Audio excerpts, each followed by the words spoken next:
What is up, fanboys and fangirls? Welcome to another Reviewpoint podcast, coming to you, of course, from fanboysanonymous.com, and, of course, I am your host, as always, Tony Mango, and as you can tell by the title and all of the stuff that goes along with that, my target to review for this edition is Jumanji: The Next Level, which is Jumanji 3, or Jumanji 2, if you're ignoring the first one. None of which seems to really make a whole lot of sense as far as video games go with levels, but we're going to ignore that. And we're going to ignore plenty of other things when it comes to logic when we talk about this movie. So before we get started, I want to fill everybody in that is unaware of how this works, how this is going to work. I am going to do my spoiler-free version of the movie review first, and that's going to be kind of quick. And then after that, we're going to get into the spoiler section of that. So I'll give you a warning before we do that. And obviously, I invite you to do the same thing in the comment section below. Tell me what your thoughts are on the movie.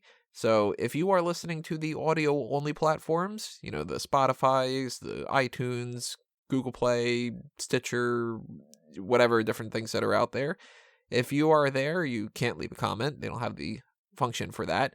But hop on over to the YouTube channel, ring that little bell for the notifications, subscribe to the channel if you haven't done that already, like the video, and by all means, leave a comment and tell me your thoughts. So, the first thing I want to get into is the spoiler-free section. So again, don't worry about having anything spoiled for you in this whole part. And this is just very generally speaking, is the movie a hit or a miss? What do I like? What do I dislike? All that other kind of stuff in the simplest sense. So, without getting into all the details, do I like the movie? Yeah, I like the movie. If you have seen the previous movie, Welcome to the Jungle, and you enjoyed it, I kind of can't imagine that you would feel differently about this. It's basically the same movie. Now, they do change a couple little things up here and there, and of course, we'll get into that when we get into the details, but it's essentially a carbon copy. They hit many of the same beats. It's got predominantly all of the same characters. They just add a couple more and they kind of just play with the formula just a little bit. And the tone is exactly the same. The action's exactly the same. The comedy's still the same. It's basically the same movie. So I can't imagine that if you are the type of person who disliked that movie, that you would enjoy this one, because there isn't anything that's changed. It's not like they're reinventing the wheel here and they're giving you something completely different that this time around, it's, you're really going to like it. If you liked it before, you'll like it. If you disliked it, you're going to dislike it. It's basically as simple as that.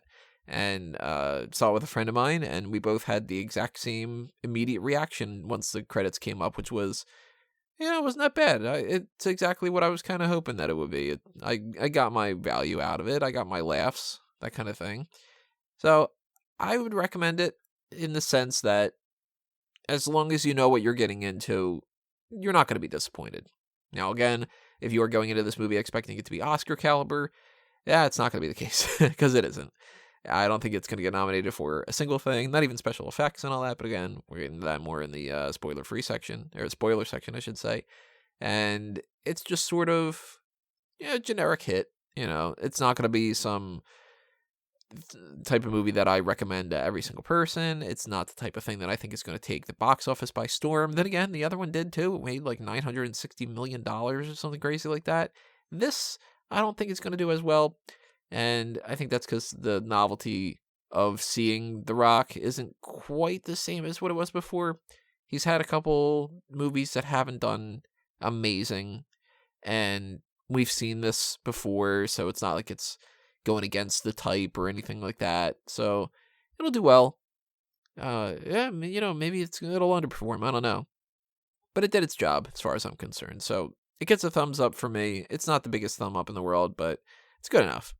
So with that in mind, now it's time for me to start the spoiler section. So warning, if you have not seen the movie yet and you don't want to know what happens in there, bookmark this, go watch it, come back, listen to it later on. But by all means, if you do not care if the movie is spoiled, continue listening. Just giving you a warning ahead of time. So we're going to break this down the way that I've been breaking down the other things in the Making the Grade kind of setup, which is 3 different things for storytelling aspects and 3 different things for technical aspects. And it's easier to get through the technical first, so let's go ahead and do that. The acting. The acting is on par, again, with the first one. There's a lot of just like, yeah, it's exactly the same as what the other one was. So it's the type of acting that you would think would be in this type of movie. It's no Oscar caliber stuff. There's no huge performances that are just chewing the scenery or anything like that. Everybody's just sort of playing a caricature of what you would expect them to be. And when these characters are being played by multiple different people, it's like one person jumps into the different body of the other thing. That's where the movie has most of its fun. And I'll get more into that with the character side of things. But the acting wise, when they start changing things up, some of them are really doing a great job and some of them are kind of falling short. To be perfectly honest, I was a little bit disappointed with Dwayne Johnson's version of Danny DeVito. I know that that's really the major selling point of the whole movie, and a lot of the laughs come about from that, but it didn't quite land as well as I was hoping that it would. He does, get to the point where that that's supposed to be Danny DeVito's character, and that's something that maybe if they would have gone through this a little bit longer, maybe if they would have spent more time together, then maybe he could have picked up a little bit more of his mannerisms and maybe the accent a little bit more, because the voice was one of the things that was a little bit of a disconnect for me. Awkwafina, when she's playing Danny DeVito, she's kind of in the same sort of similar situation. Jack Black's really the one that does the better job, I think, out of everybody, of playing the different versions of the characters. He's playing both Bethany and Fridge, and mostly Fridge throughout the whole movie. But I think that he's the one that really stands out. He really shines.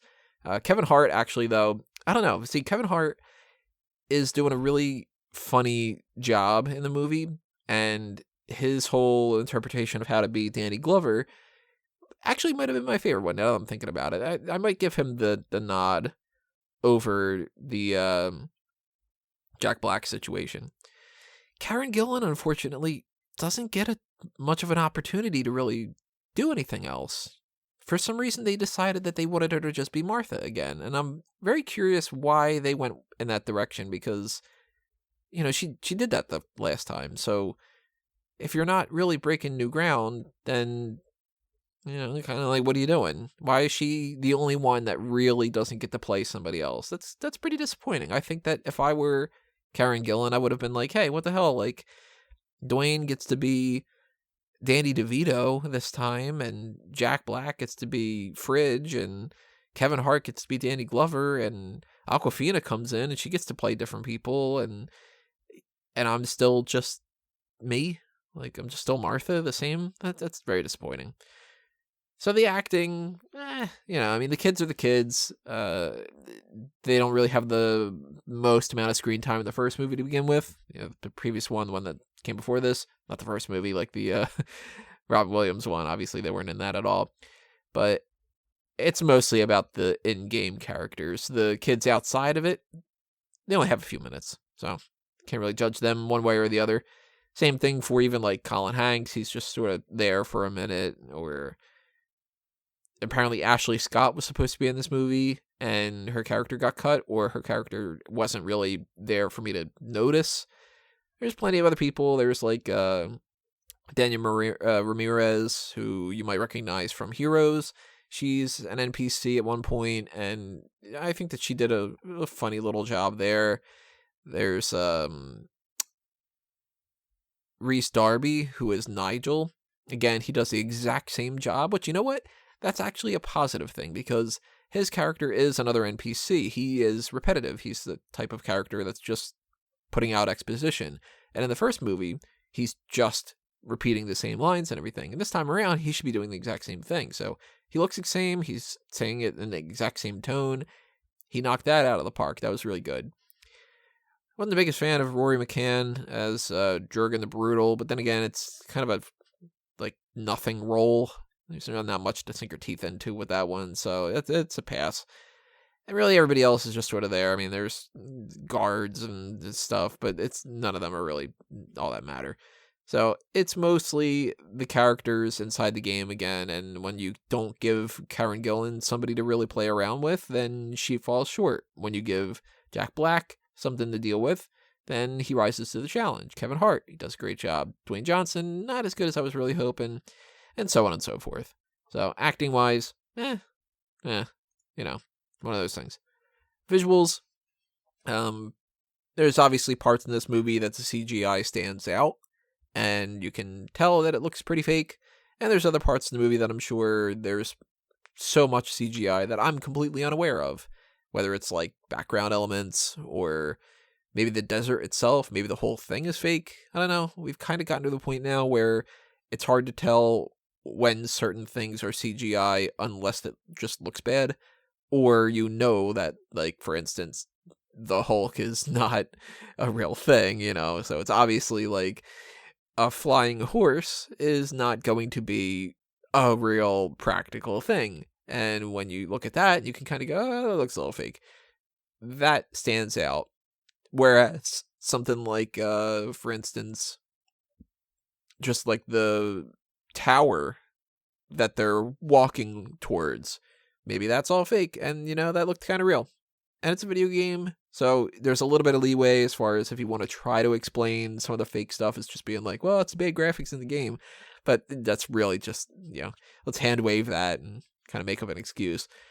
So the CGI overall is pretty good. The makeup, all that stuff, I'm not really too qualified to be able to be like, well, the problem with the makeup was this sheen is off of what, I don't really know all that stuff all that well, so it looked fine to me. The costumes, they looked fine. The sets, same thing. It's all the visuals. If you want to just boil it down to visuals, they're all fine. They're hits. The audio, the music, the sound, all that stuff, same thing. The soundtrack itself is not really all that much, and the score is just background music. There's nothing that stood out to me as far as bad or good. So more so than anything, if something doesn't stand out as bad, then it's good enough. It's just, it doesn't have to be the type of thing that you're like, my God, I need to download that score because, the Force theme is so great, or, the main theme from The Godfather is amazing, or something like that. You don't have to technically have something that's like catchy or anything just for it to serve its purpose, and it served its purpose in the movie. Good enough. It's fine. So another thumb up, another hit, even though it's not, something I'm going to go crazy over. So let's go to the storytelling aspects. The story this time around, again, spoilers, is that the friends have gone their separate ways and they still keep in touch, although Spencer has been struggling and he feels like he's back to being the same weak person that he was before, and he decides to go back into the game because he wants to feel how it felt to be Dr. Bravestone again. Of course, they go in to help him, and a part of that is that Spencer's grandfather, Eddie, played by Danny DeVito, is sucked into the game along with his friend Milo, who they used to run a business together, and they haven't been talking for 15 years. And I gotta be honest, I feel like they needed to go through another pass. This movie could have been workshopped a little bit more, and it could have been better because it feels almost like two different movies. If you were to tell me that somebody had pitched a separate movie of Danny Glover and Danny DeVito used to run a restaurant together and they were friends, and now they're not friends anymore because they had a falling out, and it's around Christmas time, and Danny DeVito's character has a bad hip and Danny Glover's character is sick, and it's kind of a little curmudgeon sort of grumpy old men type of scenario. If you told me that that was one movie completely unrelated to Jumanji, I would buy it. I would think that they just wrote a movie that was like that, and they didn't have a full script. It was just a treatment, and they, for some reason, threw that into the Jumanji movie. Because really, when you think about it, and I know that this is maybe diving a little bit too deep compared to what most people going to see a Jumanji sequel would really care to, they're going to shut their brain off and just laugh at the jokes and stuff, but the purpose of the different people in this movie, it's not quite the same. Now, with Welcome to the Jungle, you had these four characters, and one of the criticisms for the movie is that one of the four doesn't really get any kind of character development. Spencer goes from being a shy, timid, nerdy type to feeling very courageous and getting a little bit more pep in his step, so to speak, Martha kind of is in the same situation. It's sort of just a copy and paste of that. She is very insecure. They don't really show it too well that she's insecure. They could have done a little bit more setup for that, but she's kind of bitchy. She's kind of a loner. She's insecure. She's nerdy, that kind of thing. And being Ruby Roundhouse, she ends up getting more courage that way. Bethany goes from being vapid and self-absorbed to caring about people more, and that's the biggest arc out of all of them. And Fridge doesn't. Fridge goes from wanting somebody to do his work for him to, I guess, not. But at the same time, it's not like he goes through Welcome to the Jungle complaining that he has to do anything. He's complaining that he's the Mouse Finbar character. They didn't quite write Fridge all that well. So I was hoping with this movie that Fridge would get more actual character development. And this is going to lump into the characters with the story as well. Fridge is more so here to just be the guy that says, oh my God, I don't want to do this again. And that's really still not all that much character development. Martha goes from, in the first movie, timid and all that, to having more confidence. In this movie, she has more confidence going into the movie. And what is her journey throughout this? He doesn't really have any. So that's another downside to that. Spencer, he has his situation of trying to learn that, he's still viable and they still care about him and all that other kind of stuff. But I don't know. I think they dropped the ball a little bit with that one as well. Because once he comes back into the mix and he's the Aquafina character, the Meng Fleetfoot, I think is what it was. Yeah. Then it's more so just the gang's together and now we got to get home and everything, as opposed to them really like sitting down and talking too much about things or, trying to express their opinions throughout different action sequences. It's more so just we have to survive. There's that one little part where he and Martha are climbing the mountain, I guess it is. I don't know. And they're, kind of talking about how their feelings are and this and that. But I feel like that's just the one scene. Like, I don't know. They dropped the ball with that. Bethany doesn't get much to do here. And you know what? It's weird because she comes into the movie as the most fully realized character. She's now not this vapid type of person, but suddenly she's the most mature. And you know what? It's like, crap. Bethany out of the first movie and the second one, best character. Pretty much easily. And now, since she's not as big of a part of this movie, that was the downside to it. And she does come in later on. She comes in as the horse, and eventually she gets put in the Jack Black character. And I will come back to this point a little bit later on, but I would like to see, I would have liked to have seen more flip-flopping between the different characters. I think that would have been more interesting. But story-wise, I don't quite understand how they get this idea of the Danny DeVito character intersecting with the other ones.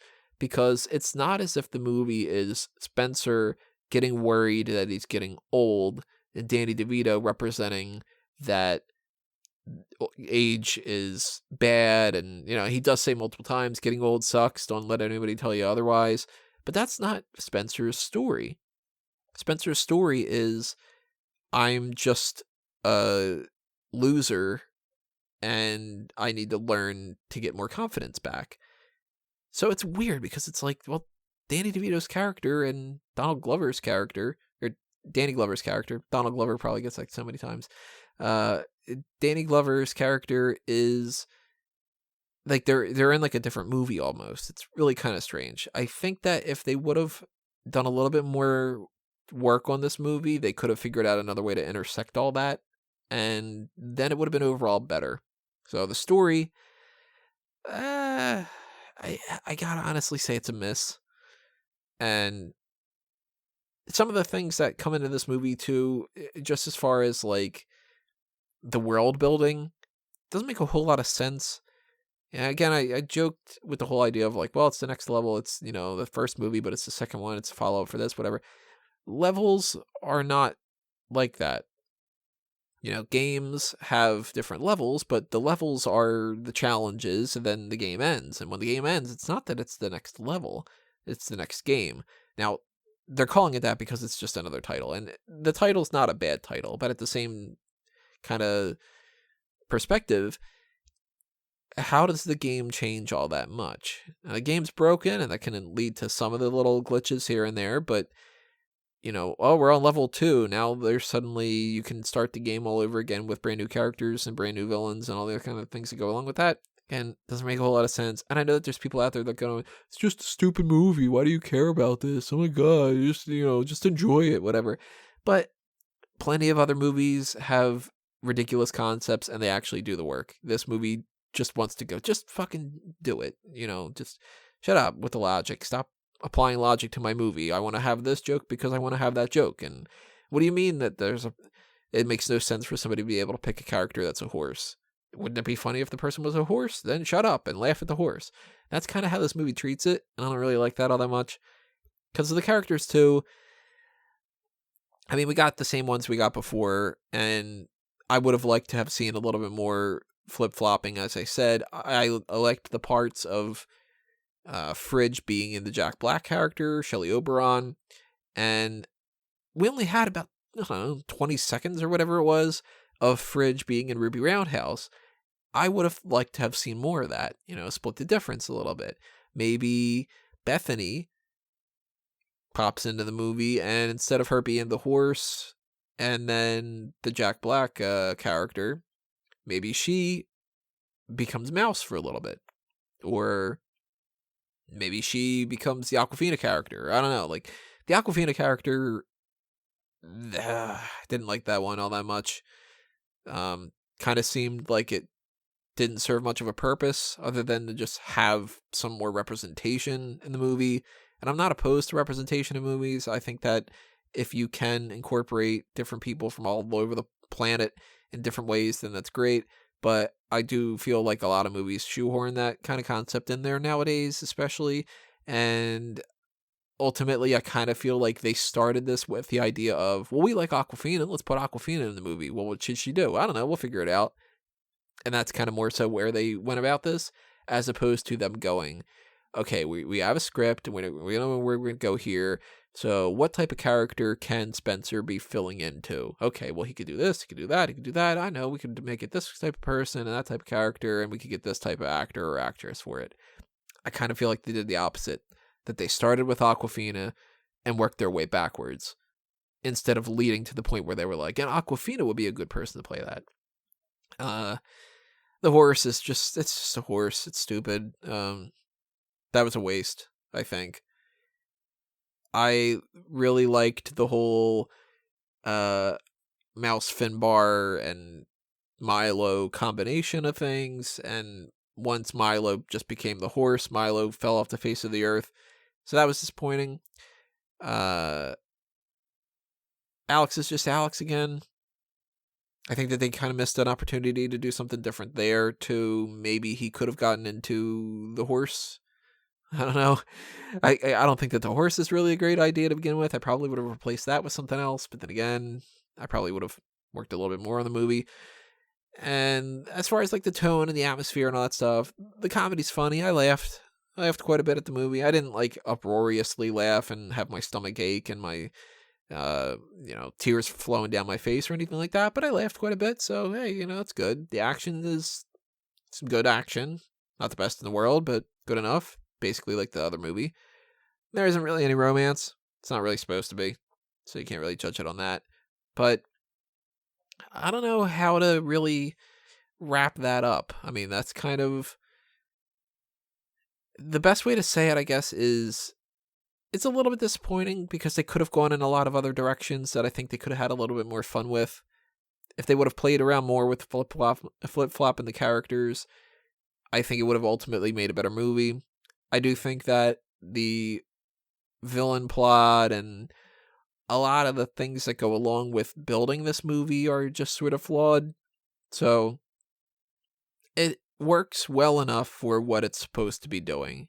This is not some movie that they would have been workshopping for years and trying to hammer out exactly the right script. It's not like the most complicated thing in the world, and it's not the most important thing in the world and all that, but it does drop the ball a little bit, so it is disappointing in that way. And overall, if I have to say, is it a hit or a miss? It's a very weak hit. It's good enough for people who are going into this movie having liked the first one. And I'm sure that if you felt strongly one way or the other, you're going to feel strongly one way or the other about this one too. So to round things out here, as I mentioned before, drop a comment below. Tell me your thoughts on the movie, from the hits and the misses and everything in between. Make sure that you subscribe to the YouTube channel if you haven't done that already. Follow us on Facebook and Twitter. Check out the merchandise shops on Redbubble and TeePublic.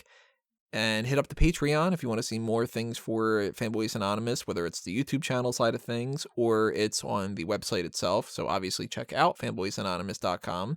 And I, of course, always want to do more for this channel and never really quite have the time. So the best way to make sure that I have the time is to donate to the Patreon. Even $1 goes a long way, especially the more people that do that.